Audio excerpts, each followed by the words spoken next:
That intro did not go quite the way we had planned. But regardless, it is Tutorial Tuesday. My name is Coach Tarzan/Justin. You are here at Firestorm Freerunning. This rope betrayed me and tried to slam me into a wall.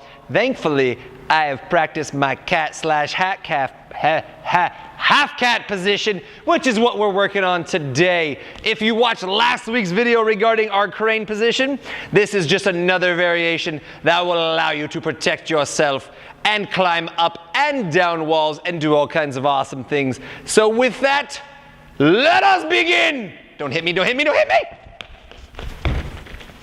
Hello, class. We are working on our half cat position today. Now, the half cat has a lot of awesome things about it, but let's go over what it is real quick. If you know what a cat position is, that's where we're hanging on a wall or a ledge with our hands on the lip and our feet on the face of the wall. This is a full cat position. A half cat position is where the lip is right here in the center, halfway through our body, so it's a half cat.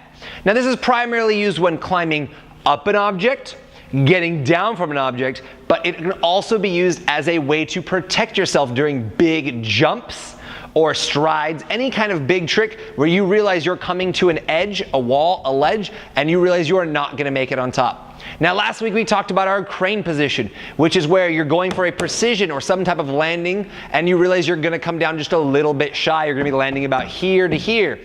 Your foot intercepts and you pinch, protecting yourselves. But what happens if we land significantly lower than that and we can't lift that foot on top to get our crane position? Well, that's where the half cat comes in handy. So let's kind of go over how we're doing our half cat real quick. Now, just like our crane and with almost every single jumping technique we do, we always want to land feet first. Legs are much, much stronger than arms and can intercept, absorb, and slow you down when you're landing on something much better than your arms can. They also help protect your organs, your chest, your face, all of that wonderful stuff that we want to keep functioning, you know, protect the money maker, all that kind of fun stuff. So what I like to do is I like to find an object like this, just a little bit higher than the height of my hip, to begin teaching somebody their half cat position. Now, just like our crane, when we do this, we want nice straight legs and we want toes up. Always toes up when we go on the wall. No toes down, because that will just bust our toes and pull all of the ligaments right here in the front of our ankle. We will be very unhappy and nobody wants that. So what we're gonna do real quick is we're gonna come over here. We are gonna place one foot up on the face of the wall, two flat hands on top, shoulder width apart. I'm going to jump off of the ground, straightening my leg here and pushing my toe into the wall and placing my weight forward onto my hands. I bring my second foot here and I've got my toes up. From here, I can do my safety up like our past tutorials. I can do the same thing and set myself back down on the ground. But this allows me to get on an object that might be too tall for me to precision or crane on top of. The half cat allows me from here, I can't get my safety, it's too tall. Half cat, hands on top, face on the front of the toe on the front face of the wall, push myself up. I've made it like half of a kitty cat, yeah. I want some treats. You got some catnip. Again, our half cat is very similar to our crane, just like before with our two legs where we're pinching in using our muscles here to make sure that no part of our body is hitting this lip, this ledge right here. We're gonna do the same thing, but now we're doing it with our hands and our feet. When I do this, as I go up into my half cat, if I am lazy, my hips are gonna come in and slam into the wall, or my knees. So I want those straight legs. I'm squeezing tight, pulling down with my hands and forward with my toes, tightening my core to make sure that I have nice straight legs so my knees don't slam in the wall during my half cat, and also to make sure when I come in with more force, a big run or jump, that as I land, I'm not gonna be slamming my hips into the wall. If you've ever racked yourself right into your hips, it does not feel good. You know that. We don't want to do that. So I want you guys to make sure that as you do this, nice straight legs, tight core, and you're gonna be squeezing down with the hands and up and forward with your toes and thighs. All right, let's see what it looks like when we actually start putting some force into this skill. All right, guys, what we're gonna do is one drill to help you build that core strength to make sure that when you start actually running and jumping to land in your half cat position, that you can actually not slam your hips like we just talked about how we don't want to do. So in order to build that strength, I'm gonna show you an old technique. It's a variation of a gymnastics technique that I used to do when I was a competitive gymnast. It is not fun, it hurts, it sucks, which means it's gonna make you super duper strong. All you're gonna do is we're gonna come up to our lip. If you wanna make it hard, use a vertical lip. You wanna make it easier, use a lip wall that is at an angle. We have lots of them here. You can find them outside, but this one is definitely the one that's gonna build you the strength. First, we're gonna get into our half cat position. Placing my toe on the wall, hands on top, I catch myself up. I'm gonna straighten my arms, squeeze my core tight, and I'm going to use my toes and slowly walk my big booty in the air. Back down, back up again. And we're gonna try to hold this position. This is going to build that core strength all the way down through your body. That's gonna allow you on a big jump to a half cat to be able to intercept, squeeze, and stop yourself from slamming those knees and those hips into the wall. Once you've done those a few times, you're really gonna feel it. Do 8 to 10 of those a couple times a day for a week or two. You'll feel a significant difference in your core strength and your ability to absorb. Because what we're gonna be doing next is instead of just standing here and stepping up to our half cat, we're gonna start putting that power we talked about into it. So what we're gonna do, and what I'd like you guys to do, is find a nice little wall outside. We're gonna start with a single step. We're gonna step, jump to our half cat. When we do this, we are jumping 1 foot at a time to the wall. As we get into really big ones, we'll start landing with 2 feet. But in the beginning, it's really important to land with 1 foot, clamping the hands on top. Remember, straight leg, toes up. So as I come here, I'm gonna take 1 step, swing to the wall, hands on, and then as you saw, my other foot comes in, clamps myself on the wall. Then I can start adding on to that. I can start a little further away, come in with a little more force, and set myself in. I can get to the point where I'm coming from much further away and really running and jumping. Notice I'm not even using that other foot. If I am doing a huge jump, especially when there's a big gap involved and a big fall, then I can absorb with 2 feet. One thing I want you guys to really notice here is I'm not bending my leg to absorb like I would in a cat position, okay? The reason for that is as I slide in towards the wall, if I bend that knee, I'm gonna slam it into that wall. I'm gonna be very unhappy. Instead, what is happening to absorb is my foot is hitting straight and sliding down the wall and transferring the momentum to my core and my arms to pull in and squeeze. So I want you to watch one more time. I'm gonna jump from a little further away. I want you to notice when my foot hits, it starts to slide down the wall. I'm not bending my leg to absorb. That's important to protect those knees. Boop. Right down that wall. Oh yeah.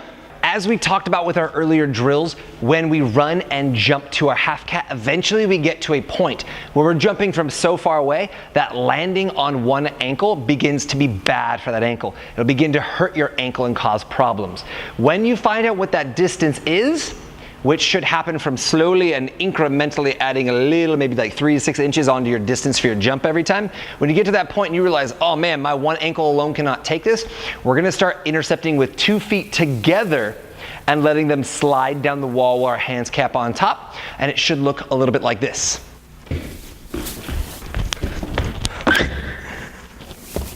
We learned how to run and jump or step into our half cat position. From our half cat position, you have a lot of different options. In fact, utilizing skills that we've learned in past Tutorial Tuesdays. We've learned our safety up. We've learned our Kong up. Although we've done our Kong up from the ground, you can do a Kong up from your feet on the face of the wall in your half cat position. Regardless, when you're in this half cat position, you can use to get up and over your object. So in this case, whenever you're practicing your half cat, you might as well practice as many skills as you can to become the best all-around athlete that you can. So when you do your half cat and I'm here, every time I'm up, boom, safety up. Maybe I go back, I'm in my half cat. From here, boom, Kong up. Yeah, always doing new skills. The next thing that we're gonna focus on here is how to use this half cat, not only for the running and jumping to it to protect ourselves, not only for getting up on an object, but also how we can use our half cat as a transitionary skill to get down from a very high object. Perhaps I don't wanna jump down, or safety down, or drop absorb. What can I do? Half cat holds half of the key. Ha! See what I did there? So punny! All right, guys, so sometimes a wall is a little higher than we can just jump up to.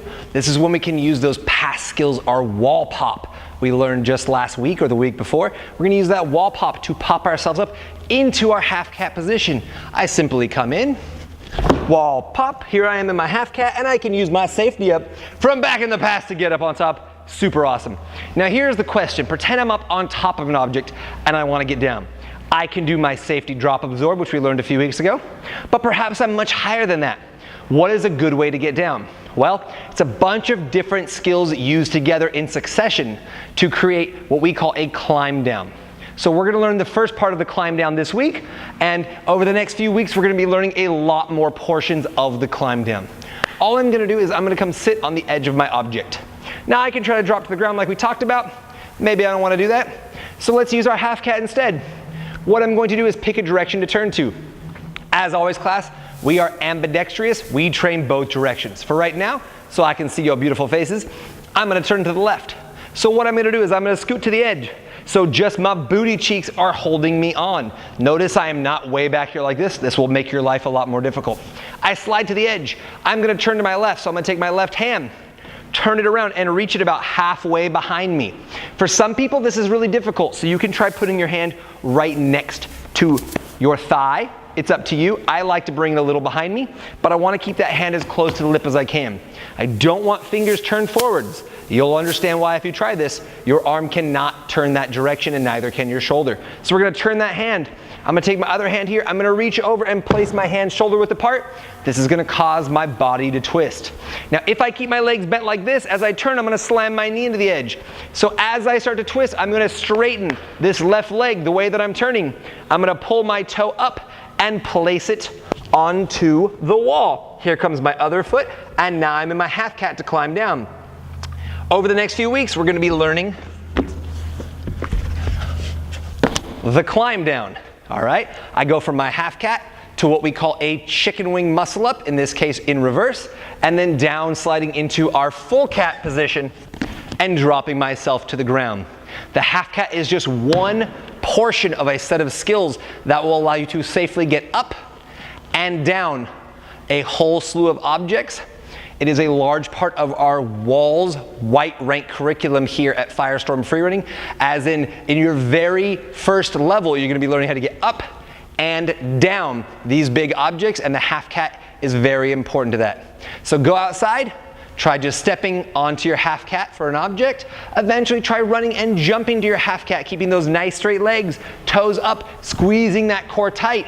If it's difficult and you're slamming your hips, all right, practice that walk-up drill. Don't expect to get as high as me if it's your first time doing it. It can be very difficult on your core. Practice those drills. Increase your distance and practice your sit, reach, toes up, half turn, and if you're feeling good, you can try sliding down into your cat position, which we're gonna go over in great detail next week. As always, my name's Justin Taylor.